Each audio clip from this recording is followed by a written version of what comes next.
Plants! You're familiar with their work. They turn all that carbon dioxide that we don't want into the oxygen that we do want. They're all around us, and they've been around for a lot longer than animals. The plants that we see today probably evolved from a single species of algae that nudged itself onshore about 1.2 billion years ago. And from that one little piece of algae, all of the 500,000 or so species of plants that we have today evolved. But of course, all this didn't happen overnight. It wasn't until about 475 million years ago that the first plants started to evolve, and they were very simple, didn't have a lot of different tissue types. And the descendants of those plants still live among us today. They're the non-vascular plants, the liverworts, the hornworts, and everybody's best friend, the mosses.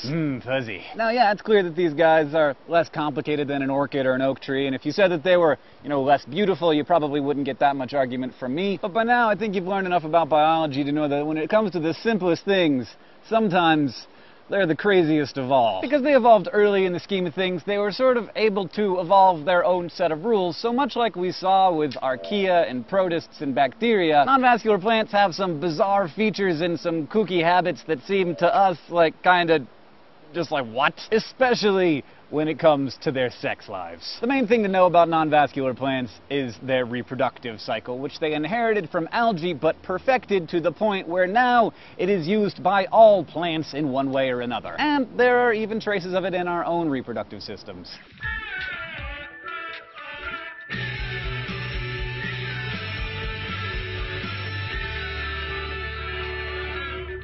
Usually when we're talking about plants, we're really talking about vascular plants, which have stuff like roots and stems and leaves.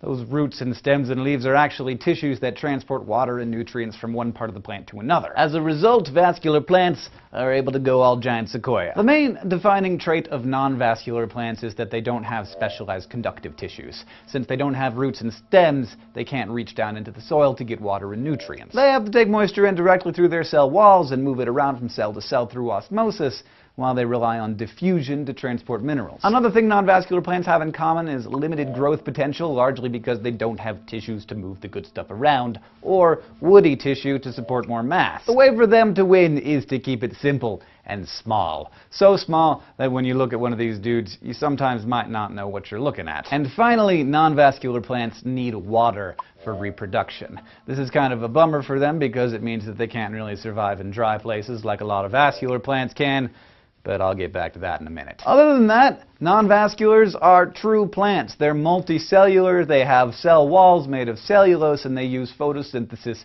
to make their food. All the non-vascular plants are collectively referred to as bryophytes, and who knows how many different sorts there used to be back in the olden days, but we can currently meet 3 phyla of bryophytes in person. The mosses in phylum Bryophyta, the liverworts in phylum Hepatophyta, and the hornworts in phylum Anthocerophyta. Taken together, there are over 24,000 species of bryophytes out there. About 15,000 are mosses, 9,000 are liverworts, and only about 100 are hornworts. Hornworts and liverworts, funny names, but are named after the shape of their leaf-like structures. Horns for the hornworts and livers for the liverworts, with wart stuck on the end there, which just means herb. And you know what mosses look like, though some things that are called moss, like Spanish moss in the southern United States and reindeer moss up in the alpine tundra of Alaska, are imposters. They're actually lichens, and lichens aren't even plants. The very oldest fossils of plant fragments look really similar to liverworts, but nobody really knows which of the bryophytes evolved first and which descended from which. We just know that something very bryophytic looking was the first plant to rear its leafy head back in the Ordovician swamps. So now we've got these ultra old-timey non-vascular plants to provide us with some clues as to how plants evolved. And like I mentioned, the most important contribution to the kingdom Plantae and everything that came after them is their wonderfully complex reproductive cycle. See, plants, vascular and non-vascular, have way more complicated sexual life cycle than animals do.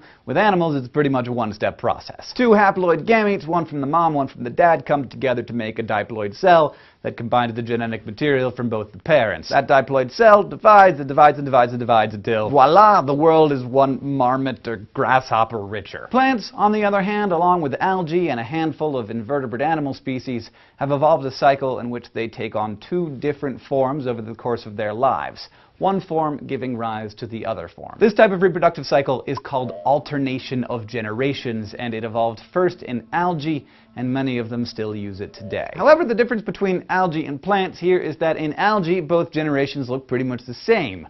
while in land plants, all land plants, the alternating generations are fundamentally different from each other. And by fundamental, I mean that the two don't even share the same basic reproductive strategy. One generation, called the gametophyte, reproduces sexually by producing gametes, eggs, and sperm, which you know are haploid cells that only carry one set of chromosomes. And the bryophyte sperm is actually a lot like human sperm, except that they have two flagella instead of one, and they're kind of coily shaped. When the sperm and the egg fuse, they give rise to the second generation, called the sporophyte generation, which is asexual. The sporophyte itself is diploid, so it already has two sets of chromosomes in each cell, and it has a little capsule called a sporangium, which produces haploid reproductive cells called spores. During its life, the sporophyte remains attached to its parent gametophyte, which it relies on for water and nutrients. Once its spores disperse and germinate, they in turn produce gametophytes, which turn around to produce another sporophyte generation, and so on. Weird, I know, but that's the fun of it. Life is peculiar, and that's what makes it so great. This means that the non-vascular plants that we all recognize, the green, leafy, livery, or horny parts of the moss, liverwort, or hornwort,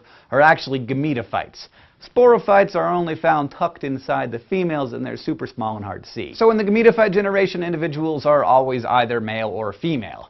The male makes sperm through mitosis in a feature called the antheridia, the male reproductive structure, while the female gametophyte makes the egg also through mitosis inside the female reproductive structures, which are called the archegonia. Now these two gametophytes might be hanging out right next to each other, sperm and eggs totally ready to go, but can't do anything until water is introduced to the situation. So let's just add a sprinkle of water and take a tour of the bryophyte sex cycle, shall we? By way of the water, the sperm finds its way to the female and then into the egg, where the two gametes fuse to create a diploid zygote, which divides by mitosis and grows into a sporophyte. The sporophyte grows inside the mother until one day it cracks open and the sporophyte sends up a long stalk with a little cap on top called the calyptra. This protective case is made out of the remaining piece of the mother gametophyte, and under it a capsule forms full of thousands of little diploid spores. When the capsule is mature, the lid falls off and the spores are exposed to the air.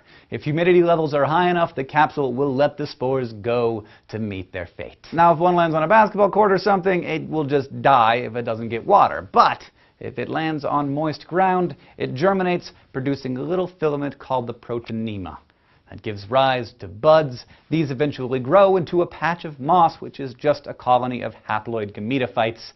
That generation will mate and make sporophytes, and the generations will continue their alternation indefinitely. Now, because non-vascular plants are the least complex kind of plants, their alternation of generations process is about as simple as it gets. But with vascular plants, because they have all kinds of specialized tissues, things get a little more convoluted. For instance, plants that produce unprotected seeds like conifers or ginkgo trees are gymnosperms. And it's at this level that we start to see pollen, which is just a male gamete that can float through the air. The pollen thing is taken to the next level with angiosperms, or flowering plants, which are the most diverse group of land plants and the most recently evolved. So the main difference between the alternation of generations in vascular and non-vascular plants is that in bryophytes, you recognize the gametophyte as being the plant part, the moss or the liverwort or whatever, while the sporophyte is less recognizable and smaller. But as plants get more complicated, like with vascular plants, the sporophytes become the dominant phase, more prominent or recognizable. Like the flower of an angiosperm, for instance,